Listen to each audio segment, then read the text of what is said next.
ప్రియమైన సహోదరి సహోదరుల దైవబిడ్డలారా, దివ్యవాణి క్రీస్తు సందేశం కార్యక్రమానికి స్వాగతం, సుస్వాగతం.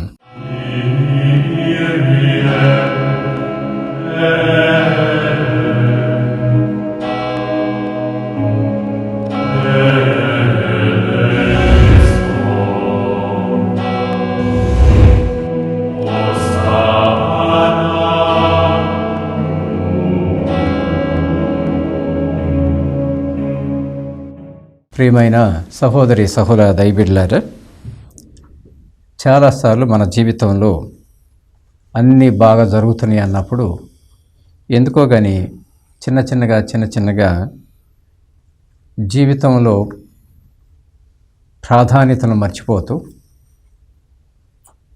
నిర్లక్ష్యం వైపు మొగ్గు చూపుతూ వెళ్తూ ఉంటాం. అన్నీ బాగా జరుగుతున్నాయి అన్నటువంటి సందర్భాల్లో కొద్దిగా జలసాలు అనేటటువంటి రావటం, ప్రాధాన్యతలను మర్చిపోవటం, నిర్లక్ష్యంలోనికి వెళ్ళటం, ఇక ఆపదలను కొని తెచ్చుకోవటం, జాగ్రత్తలు పడితే జీవితంలో ఆ చింత అనే దాని నుంచి బయటపడటం, లేకపోతే గనక చాలాసార్లు మన జీవితం అంతా కూడా ఆ సాడ్నెస్, ఆ దుఃఖపూరితమైన జీవితంలాగా మారిపోతూ ఉంటుంది. జాగ్రత్తలు పడకపోతే పశ్చాత్తాపడటం అనేది మర్చిపోతాం. చేసినటువంటి ఆ నిర్లక్ష్య పనుల వలన జీవితం చాలా ముద్దుబారిపోయేటటువంటి స్థితి దాకా చేరుతూ ఉంటుంది. అందుకని దేవుడు మాత్రం చాలాసార్లు మానవుడు చపల చిత్తుడు, జాగ్రత్తలు పడకపోతే ఒకసారి మొండివాడిగా మారిపోయి జీవితాన్ని నరకం దాకా తీసుకెళ్లేటటువంటి స్థితికి వెళ్తూ ఉంటాడు. ఇలాంటి పరిస్థితుల్లో నుంచి కూడా మానవుల్ని ఎలాగ బయటికి తీసుకురావాలి, ఇలాంటి దుఃఖపూరితమైన విషయాల్లో కూడా చింతలతో కూడుకున్నటువంటి జీవితం అంతా బాగా సాగుతున్న జీవితాన్ని ఎంత దుఃఖకరమైన జీవితంగా, చింతలతో కూడుకున్న జీవితంగా మార్చుకొని ఇక చివరికి పశ్చాత్తాపం అనేది కూడా లేకుండా మొద్దుబారిపోయిన జీవితాలు ఎలాగ ఉంటాయి అనేటటువంటి దగ్గర దేవుడు మాత్రం అందరినీ కూడా స్వర్గలోకానికి తీసుకెళ్ళని తపన పడుతూ ఉంటాడు. మన జీవితంలో ఈ విషయాలను అర్థం చేసుకుంటే కనుక యిర్మీయా గ్రంథం 23వ అధ్యాయము, యిర్మీయా గ్రంథం 23వ అధ్యాయం 3వ వచనం చదువుతున్నాం.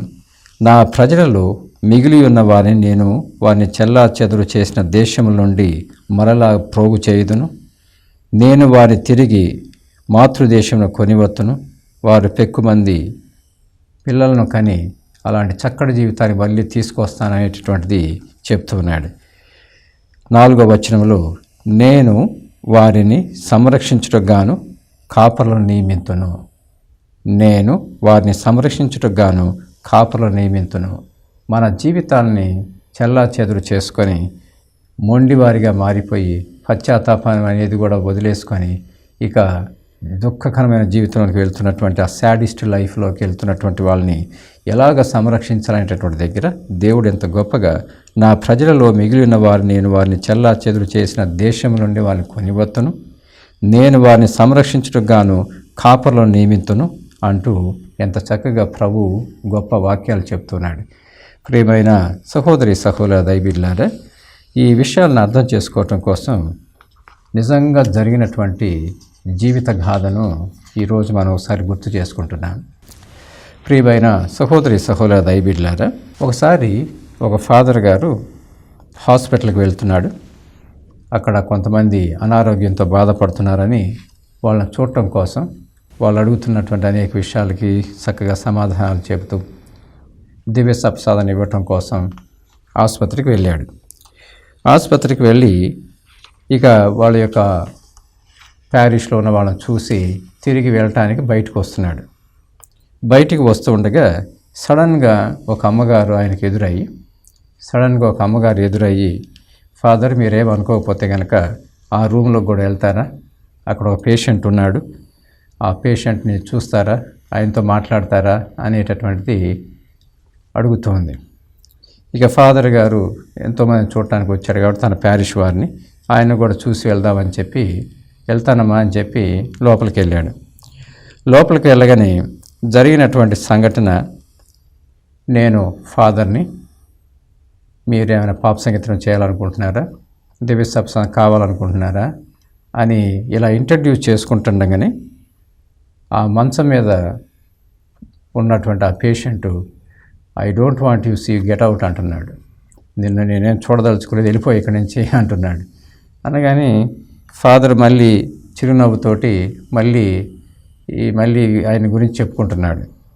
నేను చెప్పాను కదా, I don't want you get out అంటున్నాడు. అనగానే ఇంక ఈ ఫాదరు అటు ఇటు చూసి మళ్ళీ బయటకు వచ్చాడు. బయటకు వచ్చిన తర్వాత మళ్ళీ ఆ సిస్టర్ గారు ఆయనకు ఎదురుపడి, ఫాదర్ ఇంకోసారి ట్రై చేస్తే బాగుంటుందేమో, ఇంకొకసారి వెళ్ళిరండి లోపలికి అన్నది.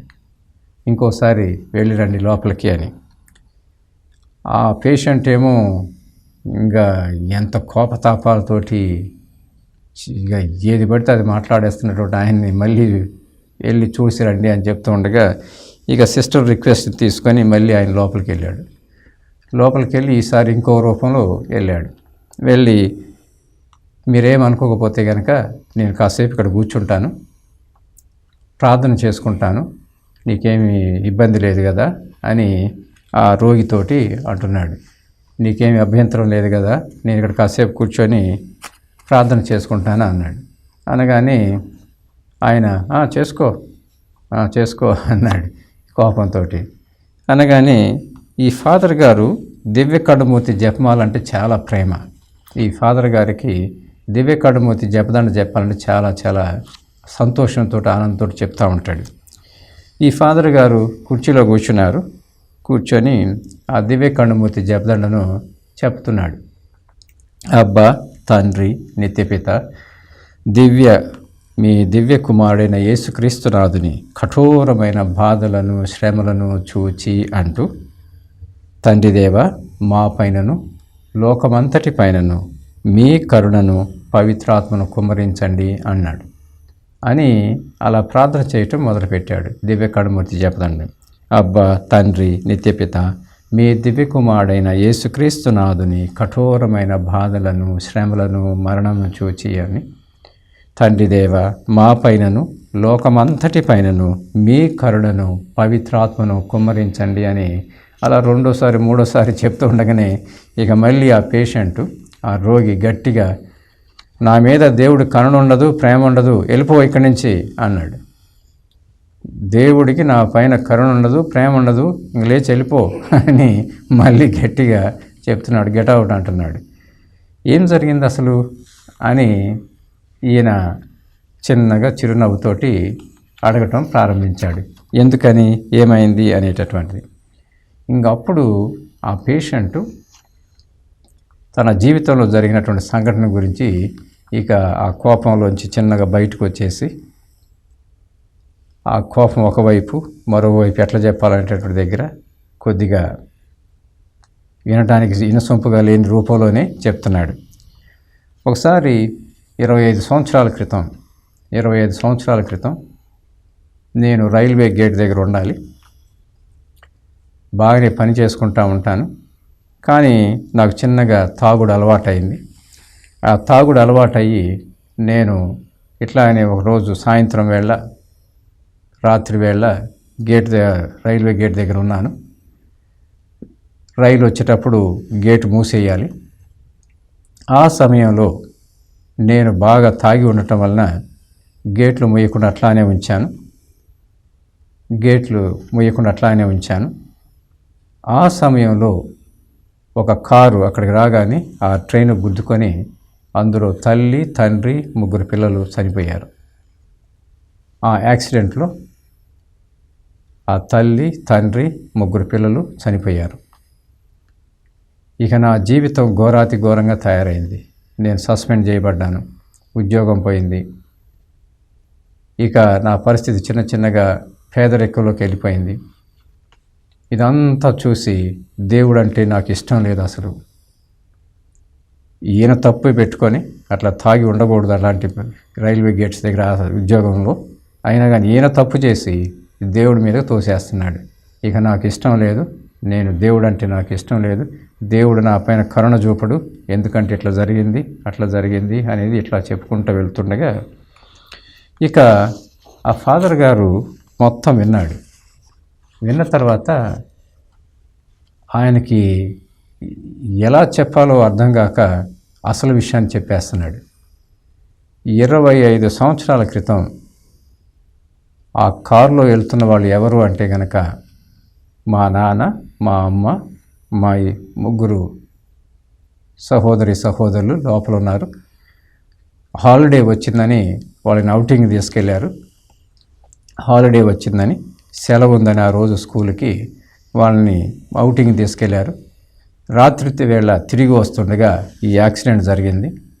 నేను వాళ్ళతో పాటు వెళ్ళలేదు, ఎందుకంటే నేను కాలేజీకి వెళ్ళాలి కాబట్టి అని అలాగా చెప్పి, ఆ రోజు చనిపోయింది ఎవరు అంటే కనుక మా అమ్మ, మా నాన్న, మా ముగ్గురు సహోదరులు. ఈరోజు దేవుడు ఎందుకు పంపాడో కానీ నీ దగ్గరికి, మొత్తానికి గాడ్ ఈజ్ ఫర్గివింగ్ యూ.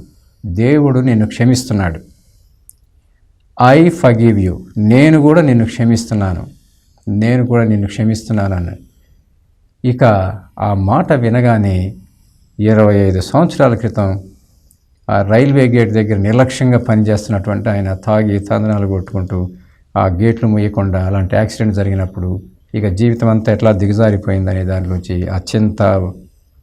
ఆ చింతలోంచి బయటకు వచ్చేసి ఇక ఇప్పుడు ఆ కుటుంబానికి చెందినటువంటి అబ్బాయి నన్ను క్షమిస్తున్నాడు అనేటటువంటి ఆయన కూడా అర్థం చేసుకొని దేవుడు ఎంత గొప్పవాడు అంటూ ఆ ఫాదర్ గారు అప్పుడు ఆయన, నువ్వు పాప సంగీతం చేస్తావా, దివ్య సప్రసాదం కావాలా అని అడగానే ఇక వెంటనే ఆయన దుఃఖంతో ఏడ్చుకుంటూ ఇదంతా దేవుడి ప్రణాళిక. అప్పుడు ఇప్పుడు 25 సంవత్సరాల క్రితం జరిగి ఉంటే నువ్వు ఒక గురువు అవటం ఏంటి, నువ్వు ఇట్లా రావటం ఏంటి, ఈ సందర్భంలో నేను చనిపోయే స్థితిలో ఉండగా చాలా మూర్ఖత్వంతో నేను ఉన్నాను, నా జీవితం అంతా ఇట్లా అయిపోయిందని చెప్పి నువ్వు ఎలాగొచ్చావు ఏంటి అనేటటువంటి అంతా కూడా నెమరు వేసుకుంటూ ఒక మంచి పాప సంకీర్తనం చేసి దివ్య సప్రసాదం తీసుకుని ఇక మరణానికి సిద్ధపడేటట్లుగా ఆయన తయారు చేసుకుంటున్నాడు. ఈ ఫాదర్ గారు కూడా ఆ దివ్య కండమూర్తి జపదండలో ఉన్నటువంటి ఆ గొప్ప దివ్యమైనటువంటి ఆ శక్తిని గుర్తించి, ఈరోజు ఈ జపదండ చెప్పడం వలన ఒక జీవితం, వాళ్ళ కుటుంబం బాగుపడింది కదా అనేటటువంటి సంతోషంతో నేను బయటకు వచ్చి ఇక ఆ సిస్టర్ గారు ఎవరో చూద్దామని చెప్పి ఆ సిస్టర్ గారి గురించి అడుగుతున్నాడు. ఆ సిస్టర్ ఎవరు, ఆ సిస్టర్ ఎక్కడ అనేటటువంటి. ఆ ఆసుపత్రి వాళ్ళు ఏం చెప్పారో తెలుసా, మేము ఎవరిని సిస్టర్స్ని ఇక్కడ పెట్టలేదు, మాకు తెలియదు ఆ సిస్టర్ ఎవరో అన్నారు. అనగానే ఈయన విచిత్రపోయాడు. ఆ సిస్టర్ ఎవరై ఉంటారు అని చెప్పి ఇక ఫాదర్ గారు ఆలోచన చేసుకుంటూ ఒకవైపు సంతోషంగా ఆ దివ్య కండమూర్తి జపదండలో ఉన్నటువంటి ఆ యొక్క గొప్ప కరుణ ప్రేమను నెమర వేసుకుంటూ ఈరోజు నిజంగా ఆ బిడ్డ మారటం వారి కుటుంబానికి కూడా ఎలా సంతోషం అనిపిస్తుంది అనేటటువంటిది చూసి వెళ్తున్నాడు.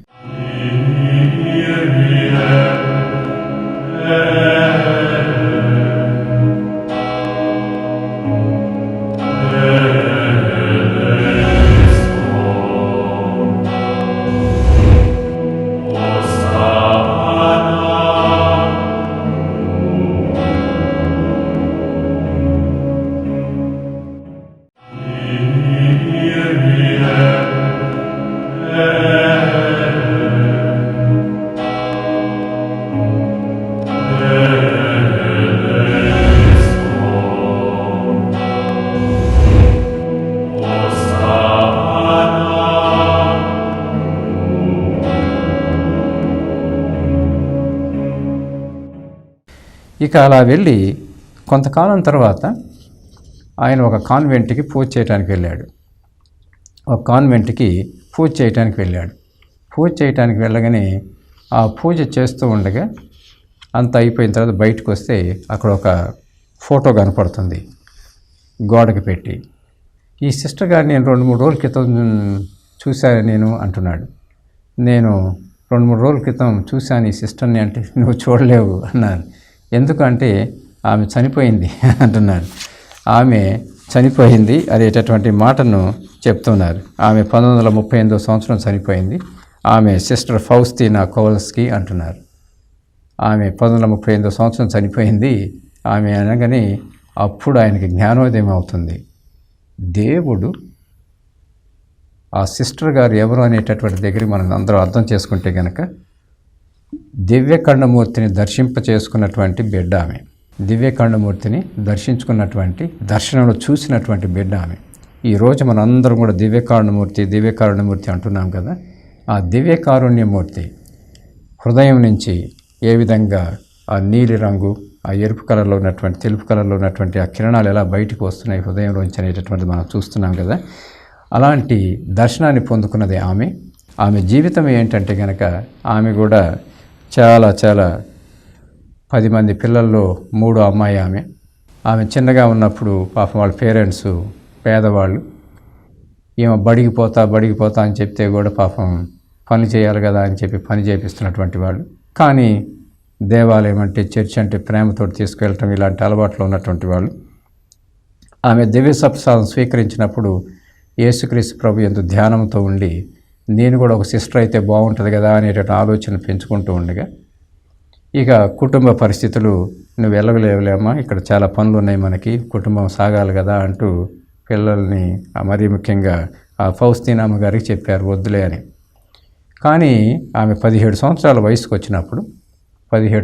వయసుకు వచ్చినప్పుడు ఇలాగనే వాళ్ళ ఊళ్ళో ఏదో పెళ్లి జరుగుతుంటే, డ్యాన్సులు జరుగుతుండగా ఆమె వెళ్ళేసి ఆ తర్వాత ఇక వెళ్ళే దారిలో చర్చిలోకి వెళ్ళటం అనేటటువంటిది. అప్పుడు ఆమె ఒక దర్శనం రావటం.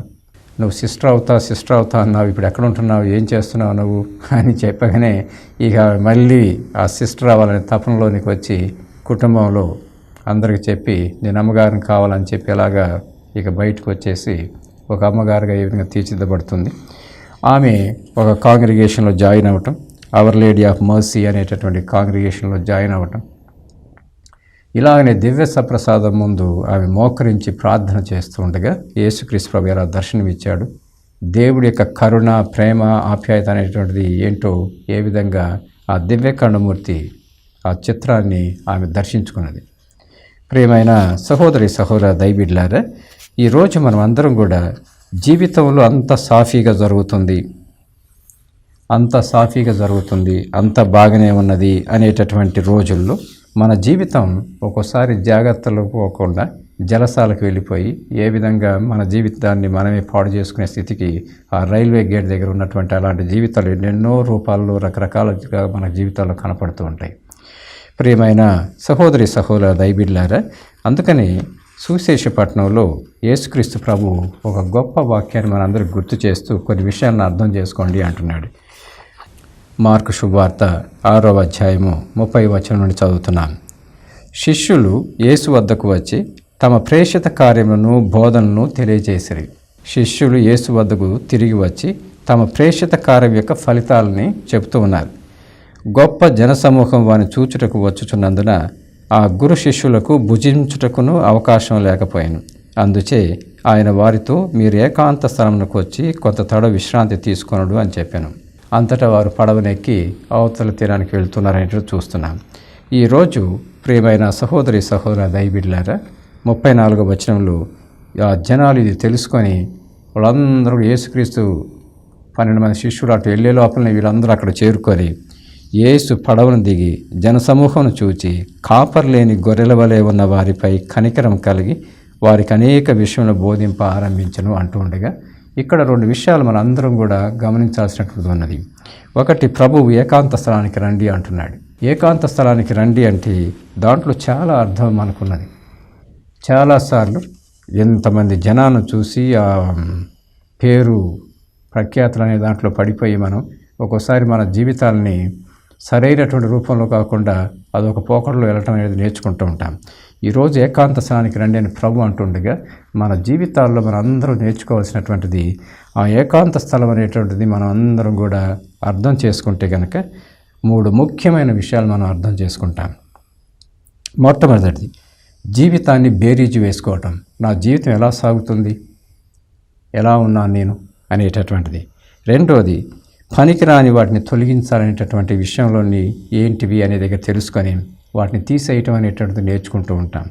మూడవది, ముఖ్యమైనటువంటిది ఏంటి నా జీవితానికి, ముఖ్యమైనటువంటిది, ప్రధానమైనటువంటిది నా జీవితానికి ఏంటి అనే దగ్గరకు వచ్చేళ్ళకి అత్యంత ముఖ్యమైన జీవిత ఆశయం అనేది దగ్గర seek the Kingdom of God, దేవుని యొక్క రాజ్యమును వెతకండి. ఆ దేవుడి యొక్క రాజ్యాన్ని వెతకటం అనేటువంటిది మనం నేర్చుకుంటే గనక, ఆ విషయాన్ని మనం అర్థం చేసుకుంటే గనక, seek first the Kingdom of God, దేవుడి యొక్క రాజ్యాన్ని వెతకటం అనేది మొట్టమొదటిగా మన జీవితంలో నేర్చుకోవడం మొదలు పెడితే, మన జీవితంలో పనికిరాని విషయాలు ఏంటివి, పనికొచ్చే విషయాలు ఏంటివి, మన ప్రాధాన్యత ఇవ్వాల్సినటువంటి విషయాలు ఏంటివి అనే దగ్గర చాలా చాలా విషయాలు మనం నేర్చుకుంటూ మొదలు పెడుతూ ఉంటాం. ప్రియమైన సహోదరి సహోదర దైవబిడ్డలారా, ఈరోజు ఆ రైల్వే గేట్ దగ్గర ఆయన ఎందుకు చిన్న చిన్నగా తన జీవితాన్ని అలా చేసుకున్నాడు? తన జీవితాన్ని ఎందుకు అలాగా నిర్లిప్తమైనటువంటి జీవితంలోనికి వెళ్ళిపోయి, ఇక ఎవరొచ్చినా కానీ కోపతాపాలతో ఉండి తన జీవితం నాశనం అయిందనేటటువంటిది, ఏదో జరిగిందనేటటువంటిది పెట్టుకొని నిర్లక్ష్యంతో ఎలా ఉన్నాడనేటటువంటి జీవితంలో ఎందుకు అలా జరుగుతుంది చాలా జీవితాల్లో అంటే కనుక, మన జీవితాలు అంత సాఫీగా జరుగుతున్నటువంటి రోజులు వచ్చినప్పుడు మనం అందరం కూడా ఈ జలసాలకి, లోకపోకళ్ళకి వెళ్ళిపోయి నిర్లక్ష్యతాన్ని తెచ్చుకొని అసలైన ముఖ్యమైన విషయం ఏంటి అనే దగ్గర వెనకబాటుతనం ఉండటం అనేది. వెనకబాటుతనం ఉండటం వలన మన జీవితాలు చాలాసార్లు విపరీతమైనటువంటి కోపద్వేపాలతోటి మన జీవితాలు పాడైపోతాయనేటువంటిది మనం చూస్తున్నాం. అందుకని ప్రభు ఈరోజు ఇందాక మనం ఇర్మియా గ్రంథంలో చదువుకున్నట్లుగా మన జీవితాలు దుష్కార్యములకు వెళ్లకుండా, శిక్ష అనేటువంటిది మనం తెచ్చుకోకుండా జీవితాలను సర్దిద్దుకోవటం కోసమై దేవుడు మాత్రం చాలాసార్లు చెల్లా చెదురు చేయబడినటువంటి ప్రజలని మరలా ప్రోగు చేయుదును అంటూ, నేను వారిని తిరిగి మాతృదేశం కొనివత్తును అంటూ, నేను వారిని సంరక్షించడం గాను కాపర్లను నియమింతును అంటూ, ఆ కాపర్లు చెప్పేటటువంటి దేవుడి యొక్క వాక్యాన్ని వినటంలో మన జీవితాలని సరిచేసుకోవటం మొదలు పెడితే మన జీవితాలు ఎలా ధన్యమవుతాయి అనేటటువంటిది చాలాసార్లు దేవుడు ఈ విషయాన్ని మనకు గుర్తు చేస్తున్నాడు. అందుకని ప్రియమైన సహోదరి సహోదర దైవబిడ్డలారా, 5వ వచనం చదువుతున్నాం. ఇర్మియా గ్రంథం 23వ అధ్యాయము 5వ వచనంలో ప్రభు ఇట్లా అనుచున్నాడు, నేను దావీదు వంశం నుండి నీతిగల రాజును ఎన్నుకొని రోజులు వచ్చుచున్నవి. రాజు విజ్ఞానంతో పరిపాలించును, దేశమంతటా నీతి న్యాయం నెలకొల్పును అంటూ, అతని పరిపాలనా కాలమున యూదా భద్రంగా జీవించును, ఇజ్రాయేలు శాంతితో మనుదురు, ప్రభువు మనకు రక్షణము అని అతనికి పేరిడుదురు. ప్రభువు మనకు రక్షణము అని దేవుడికి పేరు పెట్టెదరు అంటున్నాడు. ఈరోజు ప్రియమైన సహోదరి సహోదర దైవబిడ్డలారా, దేవాది దేవుడు మాత్రం మనం చపల చిత్తులమని తెలుసుకొని ఎన్నో విధాలుగా మన జీవితాలని మనని రక్షించడం కోసం రకరకాలుగా దేవుడు మనల్ని చైతన్యపరచడానికి ఎంతోమందిని ఉపయోగించుకుంటారు. ఈరోజు చూడండి, ఆ రైల్వే గేట్ మ్యాన్, ఆ సిస్టరు ఫౌస్తీనమ్మ గారు పునీతురాలు ఏ విధంగా ఈయన కనపడటం, ఒకసారి ఆ పేషెంట్ దగ్గర కూడా వెళ్తావా అని అడగటం, ఆ పేషెంట్కి ఆ కుటుంబానికి, ఆయన చనిపోయింది ఆ గేటు పోయకుండా ఆ యాక్సిడెంట్లో చనిపోయిన ఆ కుటుంబానికి, వాళ్ళ కుటుంబంలో ఒక గురువు, ఇదంతా చూస్తుంటే దేవుడు ఎంత గొప్పగా, దేవుడు మనకు రక్షణము అనేటటువంటి ఆ గొప్ప వాక్యం ఎంతగా అర్థమవుతుంది. ప్రియమైన సహోదరి సహోదర దైవబిడ్డలారా, అందుకని ఎఫెసీయులకు రాసినటువంటి లేఖ 2వ అధ్యాయము 11వ వచనం చదువుతున్నాం. ఎఫెసీయులకు రాసినటువంటి లేఖ 2వ అధ్యాయం 11వ వచనంలో, పూర్వము మీరు ఎట్లు ఉండిరో స్మరింపుడు, ఒకప్పుడు మీరు శారీరకముగా అన్యులై ఉంటిరి, నిరీక్షణ కానీ దేవుడు కానీ లేకుండా మీరు ఈ ప్రపంచమున జీవించితిరి. దేవుడికి ప్రాధాన్యత ఇవ్వకుండా, నిరీక్షణ కానీ దేవుడు కానీ లేకుండా మీరు ఈ ప్రపంచమున జీవించితిరి. చాలాసార్లు జాగ్రత్తలు తీసుకోకపోతే మన జీవితాలు చిన్నగా ఎటువైపు వెళ్తాయి అనే దగ్గరికి వచ్చేళ్ళకి మీరు ఎట్లుంటారో స్మరింపుడు, ఒకప్పుడు మీరు శారీరకంగా అన్యులై ఉంటిరి, నిరీక్షణ కానీ దేవుడు కానీ అనేటటువంటి విషయాలు మర్చిపోయి మీరు ఈ ప్రపంచమున అలాంటి నిర్లిప్తమైన జీవితాన్ని జీవించారు అంటూ, కానీ దేవుడు మాత్రం ఏం చేస్తున్నాడు దగ్గరకు వచ్చినప్పుడు 13వ వచనం చదువుతున్నాం. ఇప్పుడు క్రీస్తు యేసునందు ఏకమగుటతో దూరంగా ఉన్న మీరు క్రీస్తు రక్తం వలన సమీపమునకు తీసుకొని రాబడితిరి. ఇప్పుడు క్రీస్తు యేసునందు ఏకమగుటతో దూరముగా ఉన్న మీరు క్రీస్తు రక్తం వలన సమీపమునకు తీసుకొని రాబడితిరి. ప్రియమైన సహోదరి దైబిడ్లారా, ఈ విషయాన్ని మనం అర్థం చేసుకుంటే గనక అందుకే ప్రభువు శిష్యుల్ని ఏకాంత స్థలానికి రండి అని తీసుకువెళ్ళి కొద్దిగా జీవితం అంటే ఏంటో అర్థం చేసుకోవటం కోసం, ధ్యానం చేసుకోవటం కోసం ఏకాంత స్థలానికి పిలుస్తున్నాడు. మన జీవితంలో కూడా చాలాసార్లు దేవుడికే ప్రధానమైన స్థానం, అత్యంత ప్రధానమైన స్థానం ఇవ్వటం అనేటటువంటిది ఎప్పుడు జరుగుతుందంటే కనుక మన జీవితం అన్నీ బాగా జరుగుతున్నాయా, ఏమైనా కష్టాలు బాధలు వస్తున్నాయా, మనం కూడా నిర్లక్ష్యం అనే దాంట్లోకి వెళ్తున్నామా, ఇలాంటివి ఎన్నెన్నో ఆలోచనలు చేసుకుంటూ అసలైన విషయం ఏంటి అనే దగ్గర మనం ధ్యానం చేసుకొని నిజమైనటువంటి ఆ నిర్ణయాలు, సరైన నిర్ణయాలు తీసుకోవటం మొదలు పెడితే దేవుడు మనకు రక్షణ అనేటటువంటిది అర్థం చేసుకుంటాం. ప్రియమైన సహోదరి దైవీడ్లారా, ఈరోజు ఆ దేవుడు ఎంత చక్కటి వాక్యంతో మనందరినీ దీవిస్తున్నాడు.